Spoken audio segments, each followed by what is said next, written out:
You remember this car? You drove this car. You modded it with infinite money, smacked it into a wall, refreshed again, and did it all over again. The Mark 5 GTI wasn't just any car. It was a freaking main character. And today in 2025, it's still one of the best bang for buck driver's cars you can buy under 10k. But to understand why this thing is so special, we need to rewind. Year 1976, the original GTI shows up. Boxy little hatch, iconic red trim, 110 horsepower.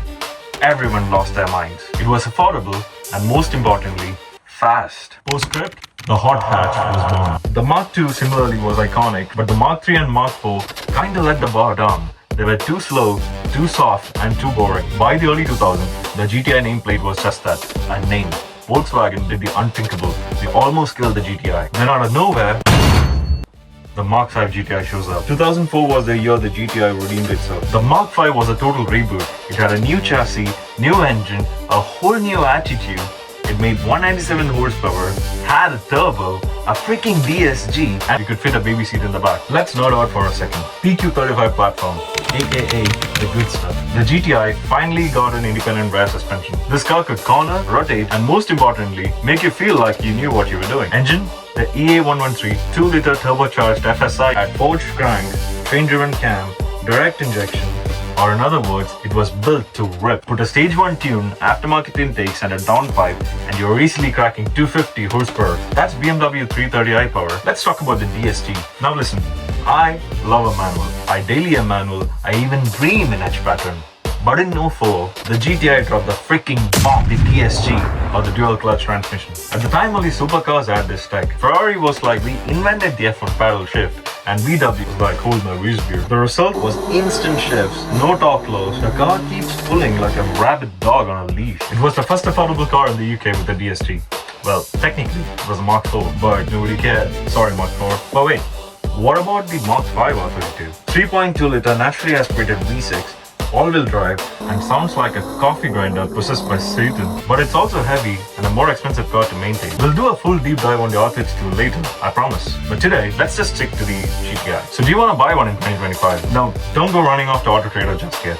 These cars slap, but they're also old. So here's what will break and what to check. Cam follower, CV, and the diverter valve. If it's making weird idle noises, you're leaking boost. Carbon buildup.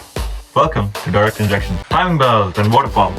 Get it checked every 4 years or 60k miles, no excuses. The DSG, it's a magic when serviced and tragic when neglected. So change your transmission fluid and filter every 40k miles. And finally, the thermostat. The worst part is rust. The UK salt doesn't mess around. Well, let's be honest. None of this is a deal breaker. But if your dealer says it runs mint bro and has no proof of service, it is red flag city. So why does this car still make sense in 2025? Right now you can find a clean sorted Mark 5 GTI for 8 to 10k. Compare that to an EP3 Civic Type R. It is more expensive and has less torque. A Clio 197, sweet chassis but nightmare interior. An E87 130i, it is rear-wheel drive fun, but BMW tax. A Focus ST 2.5, tons of torque steer and 12 miles per gallon. The Mark 5 GTI is the perfect middle ground. It's fast, it's fun, and looks clean as hell with a mild drop and some BBS reps. And the culture is still alive. GTI owners are a cult in the best way. OEM plus nerds, DSG fanboys, track day nuts, stance weirdos. You've got entire builds around tartan seats.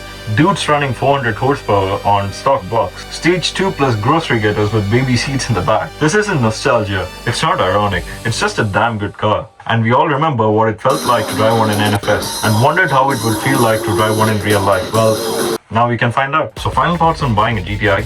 The Mark 5 GTI. If you're buying your first car or your third project or a daily that slaps harder than a Tesla on chill mode, yes, buy the Mark 5. But buy smart. Look for service history. Look for love. The good ones are out there and they still punch way above their price tag. So that's the Mark 5 GTI for you. A car that launched 1,000 dreams. But next week, let's just say if the GTI is a fighter jet, this one's a missile. So if you have made it this far, click that subscribe button. Seriously, do it now. Because this channel is just the beginning. I've been addicted to cars all my life, just like you.